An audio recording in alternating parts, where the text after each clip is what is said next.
Coucou les poussins. J'espère que vous allez bien. Bienvenue dans cette nouvelle vidéo Chair de poule. Cette semaine, vous allez devoir deviner si parmi les histoires que je vais vous raconter, il y en a une que j'ai inventée ou les trois sont vraies. Je voulais remercier toutes les personnes qui m'ont mis de gentils commentaires sous ma dernière vidéo Chair de poule où je vous ai fait un poisson d'avril. Je suis super contente que vous ayez été très nombreux à apprécier mes histoires. Et comme d'habitude, je vais faire gagner à l'un d'entre vous une carte cadeau Amazon d'une valeur de 10 €. Pour participer, c'est simple, il suffit d'être abonné à la chaîne, de mettre un commentaire sous cette vidéo et de voter au sondage tout en laissant un commentaire en me précisant votre choix. J'annoncerai la bonne réponse et le gagnant dans la prochaine vidéo spoiler. Avant de commencer ce nouvel épisode Chair de poule, pensez à appuyer sur le pouce vers le haut si vous appréciez mes histoires. Cela permet de montrer votre soutien et d'aider ma chaîne à grandir. J'espère que ces 3 nouvelles histoires vous plairont. Et c'est parti! Première histoire, Crazy Taxi. C'est une certaine Alyssa qui dit que cet événement s'est déroulé il y a plusieurs années de ça, alors qu'elle avait 20 ans. Encore aujourd'hui, elle en fait toujours des cauchemars. Alyssa est américaine et vit à Los Angeles. C'est une grosse fêtarde et elle avoue qu'à cette période-là, elle consommait beaucoup d'alcool et de produits illicites lorsqu'elle faisait la fête. Un soir, Alyssa a décidé de faire la tournée des bars avec des amis à elle. Elle connaissait surtout une des nanas du groupe, Jenny, avec qui elle sortait régulièrement. Le reste des gens qui étaient là, c'était plus des connaissances ou des personnes qu'elle n'avait jamais vues avant. Alyssa a dit qu'elle était quelqu'un de très extraverti et qu'elle adorait rencontrer des gens. Donc ça ne la dérangeait pas du tout de ne connaître quasiment personne. Alyssa et le reste du groupe ont commencé à boire des verres dans un premier bar, puis sont passés au suivant. Elle passait pour l'instant une bonne soirée. À un moment, une des filles, Sonia, qu'Alyssa ne connaissait pas, a proposé à plusieurs personnes du groupe de consommer un produit illicite. Alyssa, qui n'en avait pas envie ce soir-là, a refusé. Son amie Jenny et une autre fille du groupe ont accepté et elles se sont ensuite dirigées aux toilettes pour le consommer discrètement. Sonia a dit à Alyssa « Tu devrais aller avec elle. » Alyssa lui a répondu « Non, c'est bon, j'ai pas envie d'en prendre. » « T'es sûre? Ah mais tu devrais, ça donne un super effet. » « Oui, j'en doute pas, mais non, pas ce soir. » « Oh, fais pas ta rabat-joie. T'as pas confiance en mon produit, c'est ça? » ?»« Non, c'est pas ça, j'ai juste pas envie d'en prendre aujourd'hui. » T'es vraiment ennuyeuse comme nana, toi. Alyssa raconte que Sonia a continué d'insister et devenait de plus en plus méchante et agressive avec elle. Et lorsque son amie Jenny et l'autre fille sont revenues des toilettes, Sonia a fait comme si rien ne s'était passé. Au cours de la soirée, quelques mecs sont venus les draguer. Alyssa dit que de son côté elle était en couple, mais que son amie Jenny et Sonia étaient elles célibataires. Elles ont donc commencé à flirter avec les types. Et entre-temps, l'autre fille qui était allée aux toilettes avec Jenny avait quitté le bar. Alyssa voyait que Jenny et Sonia devenaient de plus en plus stolles. Elle, de son côté, avait vraiment envie de rentrer. Elle s'est faufilée aux toilettes pour envoyer un texto à son copain pour lui dire qu'elle serait de retour bientôt. Sauf qu'elle s'est rendue compte que son téléphone était éteint et qu'elle n'avait plus de batterie. Quand Alyssa est revenue, elle a vu que les types leur avaient commandé des shots. Alyssa n'avait vraiment pas envie d'être saoule ce soir-là. Elle n'était plus du tout dans l'ambiance. Elle leur a dit « Non, merci, ça ira pour moi. » Mais Sonia lui a mis le shot dans la main et lui a dit « Arrête de faire ta chochotte et bois. » Alyssa, qui n'avait pas du tout envie de déclencher une scène, l'a finalement bu. Puis, au bout de 15 minutes, elle a dit « Bon les filles, je vous laisse, je vais rentrer. » En voyant la façon dont Jenny et Sonia la regardaient, Alyssa pouvait voir que toutes les deux étaient complètement à l'ouest. Et elle aussi commençait à être dans les vapes. Alyssa a pris ses affaires ainsi que celles de Jenny et Sonia et les a poussées vers la sortie. Les mecs qui leur ont offert des shots ont commencé à protester, mais aucune des deux ne semblait vouloir rester et elles se sont laissées diriger par Alyssa. Alyssa a ailé un taxi car comme son téléphone ne fonctionnait plus, elle ne pouvait pas commander un Uber. Elle dit qu'elle se souvient avoir aidé Jenny et Sonia à s'asseoir à l'arrière et d'avoir donné leur adresse au chauffeur pour qu'il puisse les déposer d'abord, puis c'est le trou noir. Alyssa se rappelle que le taxi a déposé Jenny devant chez elle, puis à nouveau le trou noir. Après ça, Alyssa raconte qu'elle s'est vue seule dans la voiture avec le chauffeur de taxi. Elle était assise sur le siège avant. Elle a regardé autour d'elle, désorientée, et a vu que le chauffeur de taxi était en train de lui tenir la main. Elle a ensuite aperçu que son portefeuille était dans la portière de son côté et que le compteur était éteint. Puis, le chauffeur de taxi lui a dit « Je t'emmène à un endroit romantique. » Alyssa a répondu « Non, s'il vous plaît, amenez-moi chez moi. Mon copain m'attend. » Arrête de parler de lui, je t'ai déjà dit que ça m'énervait. Alyssa lui avait donc répété ça plusieurs fois déjà, mais n'en avait aucun souvenir. Le chauffeur lui a ensuite dit « Faisons comme si c'était moi, ton petit ami ce soir. » Puis, il lui a serré la main plus fort.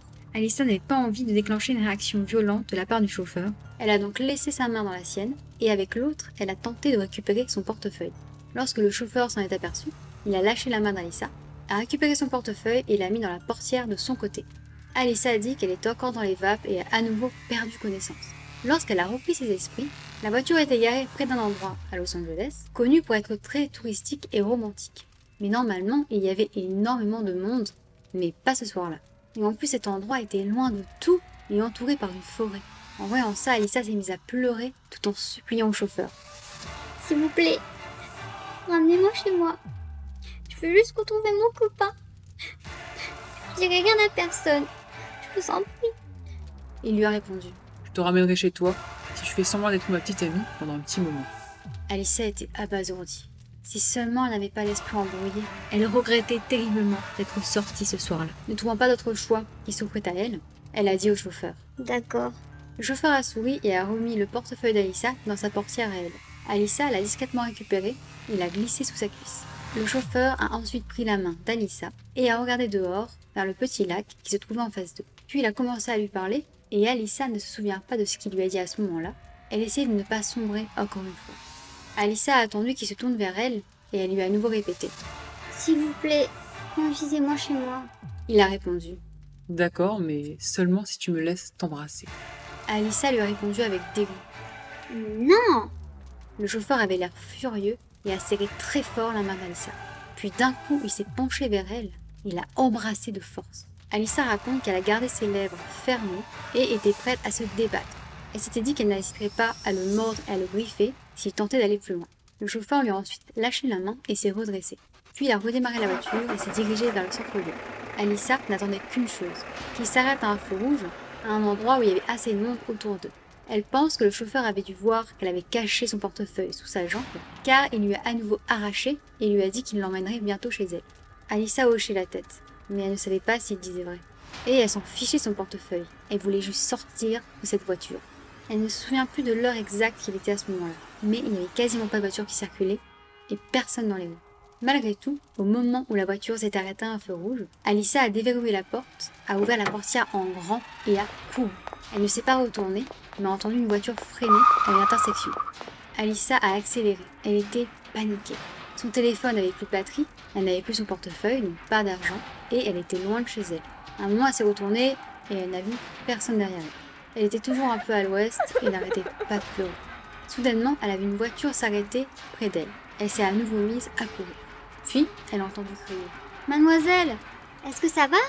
Alissa s'est de suite arrêtée de courir, s'est retournée et a vu une femme s'avancer lentement vers elle, les mains levées pour montrer à Alissa qu'elle ne voulait pas l'effrayer. Alissa a fondu encore plus en larmes et la dame l'a prise dans ses bras. Puis malgré son état, Alissa a tenté de lui expliquer ce qui s'était passé et la dame lui a passé son téléphone pour qu'Alissa puisse contacter son copain. Finalement, la femme l'a bien ramenée chez elle et son petit copain attendait très inquiet. Alissa finit par dire qu'elle pense que elle et ses deux copines ont été droguées par les types qui leur ont offert des shots ce soir-là et ajoute que Sonia et Jenny ont eu les mêmes symptômes qu'elle mais ont eu la chance de finir la nuit chez elle. Alicia termine son histoire en disant que son portefeuille a été déposé dans sa boîte aux lettres. Cela voulait donc dire que le chauffeur de taxi savait où elle habitait. Elle ne l'a plus recroisé depuis, mais cette possibilité la terrifie. Deuxième histoire, Train d'enfer. C'est l'histoire de Manon qui raconte que cette angoissante mésaventure a eu lieu il y a 5 ans lorsqu'elle avait 18 ans. Elle vivait avec son père dans un petit appartement en banlieue parisienne, situé dans un quartier assez malfamé. C'était le genre de quartier où il était préférable de ne pas être dehors après le coucher du soleil. Manon dit que jusqu'à une certaine heure, comme 22-23 heures, il y avait un policier ou deux qui patrouillait pour s'assurer qu'aucune activité liée à des gangs avait lieu. Manon travaillait dans un restaurant qui se situait à 30 minutes en voiture de chez elle et à 1h30 si elle prenait le train. Elle précise qu'elle n'avait pas encore son permis. La gare se trouve à quelques pâtés de maison de la maison de son père, mais comme ce dernier avait toujours la flemme ou la gueule de bois pour la conduire à son boulot, le train était donc le moyen de transport principal de Manon. Manon partait généralement travailler vers 15h et était de retour chez elle vers minuit, 1h du matin. C'était son emploi du temps, 4 jours par semaine. Le reste du temps, elle était à la fac où elle étudiait la psychologie. Manon dit que lorsqu'elle prenait le train, elle croisait souvent les mêmes personnes, mais que voilà, elle ne leur a jamais adressé la parole. Un soir, elle a terminé plus tard que d'habitude, car 2 types ont voulu s'asseoir dans le restaurant alors que c'était l'heure de la fermeture. Et à cause d'eux, Manon a raté son train. Et le prochain allait arriver 1 heure plus tard. Comme elle n'avait pas envie de dépenser de l'argent dans un Uber ou un taxi, elle s'est assise sur le quai et a attendu. Il n'y avait personne à part elle qui attendait. Au bout de plusieurs minutes, elle a vu apparaître un homme qui titubait un peu. Manon a alors pensé. Ça doit être un clodo bourré qui doit attendre le train pour aller dormir dedans. Sauf que son visage lui disait quelque chose. Manon s'est alors dit. J'ai sûrement dû le voir dans le train ou traîner ici. Le vieil homme s'avançait de plus en plus vers elle et a fini par arriver à son niveau. Manon raconte que la manière dont il l'a regardée lui a donné des frissons. Le vieil homme lui a lancé. Comment ça se fait qu'une jeune fille comme toi soit seule à cette heure-là? Manon n'avait pas du tout envie d'engager la conversation avec lui, mais elle avait peur que si elle l'ignore, il se mette en colère et devienne agressif. Elle lui a donc répondu. J'ai raté mon train, donc j'attends le prochain. Le type lui a ensuite demandé. Ah oui? Quel TER? Manon n'avait pas du tout envie de lui dire quelle direction elle prenait. Elle lui a donc menti. Le prochain, terminus Montargis. Le vieil homme a alors regardé le panneau des horaires au-dessus des bancs et a vu que le TER qui desservait Montargis allait arriver dans 15 minutes. Il a dit à Manon. Je vais te tenir compagnie en attendant alors. Manon a alors pensé. Oh non, c'est pas vrai. Puis, le type a ajouté. Depuis quand est-ce que tu travailles dans le restaurant chez Roger? En entendant ça, le sang de Manon n'a fait qu'un tour. À aucun moment, elle ne lui avait mentionné où est-ce qu'elle travaillait. Timidement, elle lui a répondu. Ça fait 1 an. Le vieil homme a rigolé et a dit. Oh, ça fait 1 an déjà? À ce stade, Manon avait la peau qui lui démangeait, tellement elle était anxieuse face au comportement plus que suspect du type. Et lorsque le TER est arrivé à quai, Manon n'a pas eu d'autre choix que de le prendre. Elle a dit au vieil homme. Au revoir, et merci d'avoir discuté avec moi. Elle espérait vraiment qu'ils en restent là. Sauf que non. Le type lui a soudainement dit. Ah, en fait moi aussi je pense TER. Il a donc suivi Manon dans le wagon et s'est assis sur le siège juste derrière elle. À ce moment-là, plein de choses ont traversé l'esprit de Manon. Elle craignait par exemple qu'il tente de l'endormir avec du chloroforme ou qu'il sorte un couteau pour qu'il la force à faire ce qu'il veut d'elle. Mais l'homme restait silencieux. Elle dit qu'il y avait très peu de personnes dans le train à cette heure-ci et que malheureusement son wagon était vide. Au fur et à mesure que le trajet continuait, elle pouvait sentir le regard de l'homme derrière elle. Lorsque le train s'est arrêté à un arrêt suivant, elle a aperçu une femme assise sur le quai. Elle ne semblait pas attendre ce TER. Manon s'est immédiatement levée et est sortie du train. Comme elle s'y attendait, le type l'a suivie. Manon s'est assise sur le siège juste à côté de la femme, assez près pour que cette dernière entende et voie tout ce qui était en train de se passer.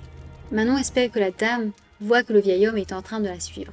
Manon raconte qu'à un moment le type a remarqué qu'elle est en train de renifler. Il lui a alors demandé. « Tu es malade ?»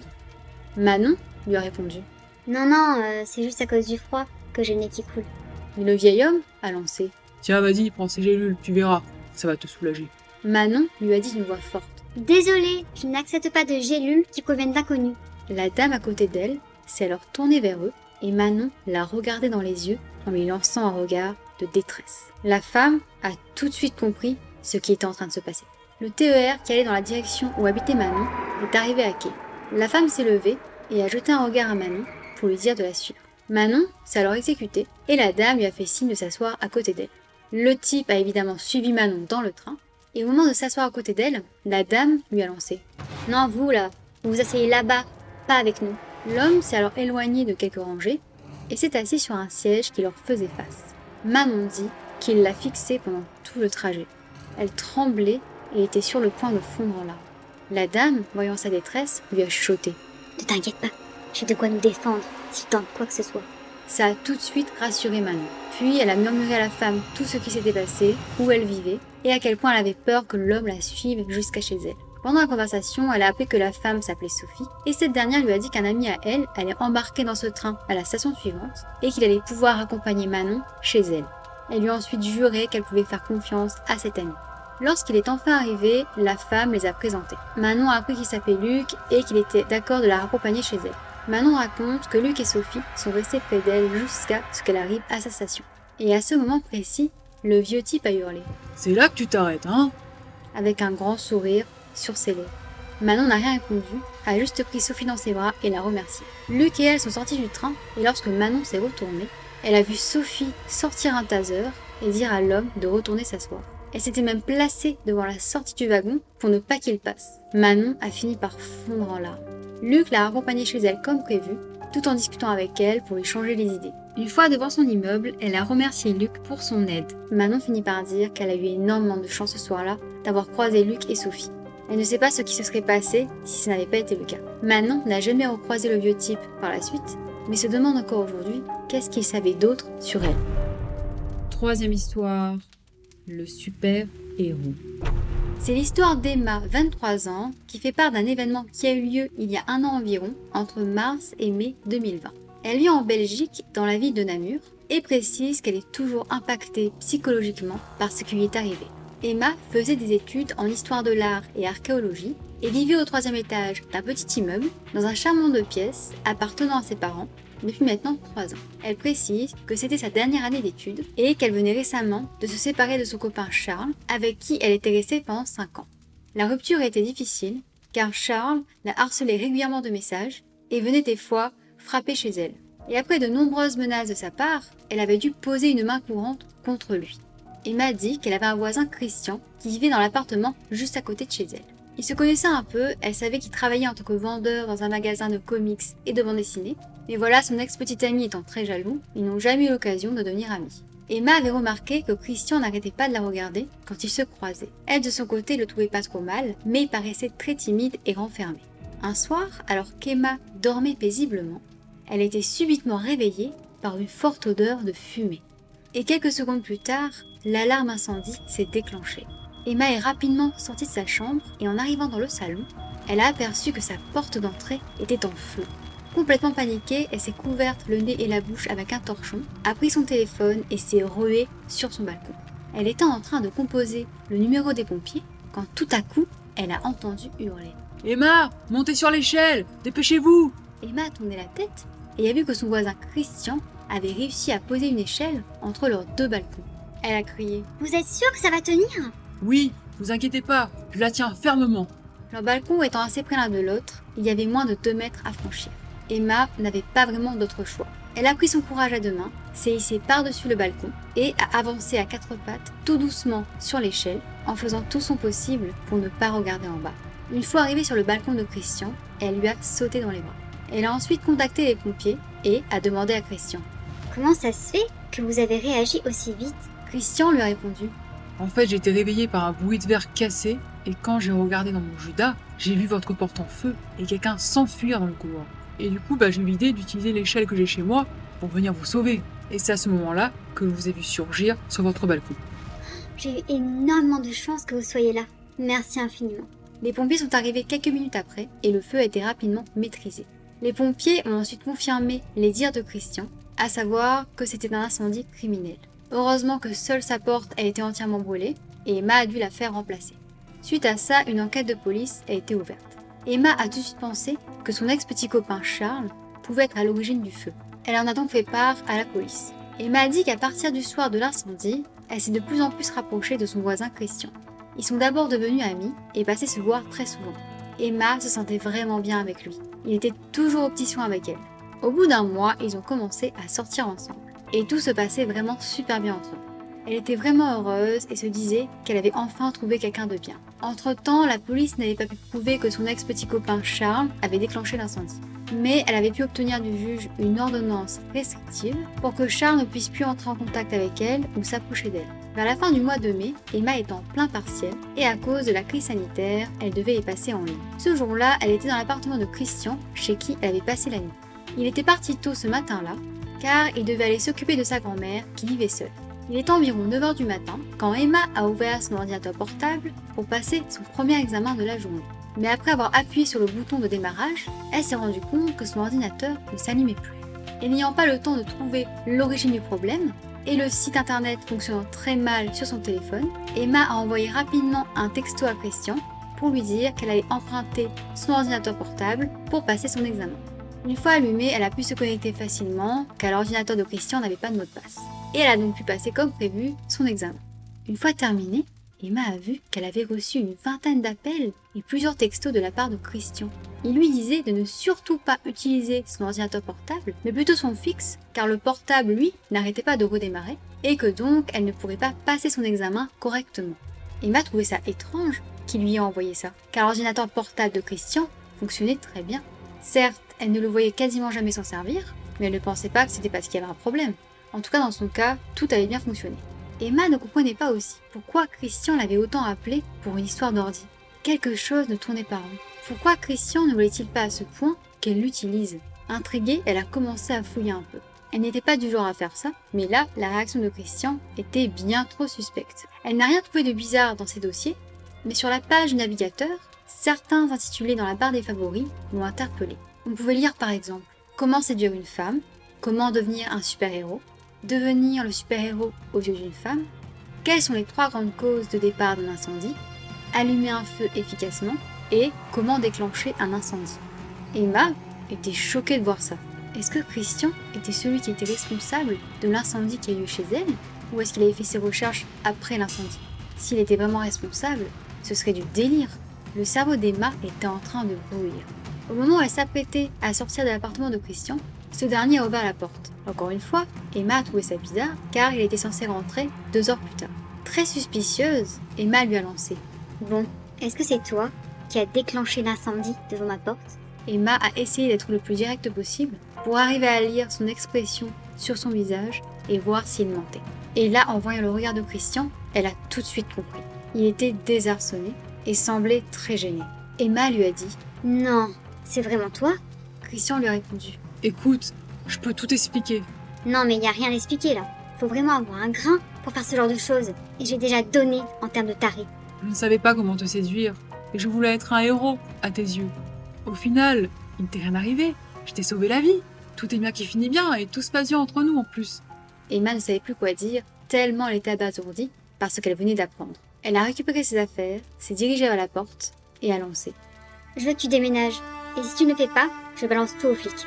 Puis, elle a claqué la porte. Emma raconte que par la suite, Christian a bel et bien déménagé et qu'il n'a pas insisté pour la revoir. Il lui a juste laissé une lettre qu'Emma n'a jamais ouverte. Elle finit par dire que depuis ce jour-là, elle est célibataire et compte le rester pendant un bon moment, tellement cette histoire l'a anéantie. Voilà, j'ai terminé de vous raconter les 3 histoires. J'espère qu'elles vous ont plu. N'oubliez pas de me dire dans les commentaires quelle est celle que vous avez préférée et de mettre un j'aime à la vidéo. Et maintenant, c'est à vous de jouer. Vous pouvez retrouver un lien vers le sondage sous cette vidéo ou dans les commentaires. Si le sondage est terminé, vous pouvez accéder à la vidéo spoiler en cliquant ici sur ce lien. N'oubliez pas de vous abonner à la chaîne si ce n'est toujours pas fait et d'activer la petite cloche de notification pour ne pas rater mes vidéos. N'hésitez pas également à me suivre sur mon compte Instagram. Lilith Chobit, je suis très active et je poste souvent des stories. La citation du jour est « La vie s'arrête lorsque la peur de l'inconnu est plus forte que l'élan ». Au revoir les poussins.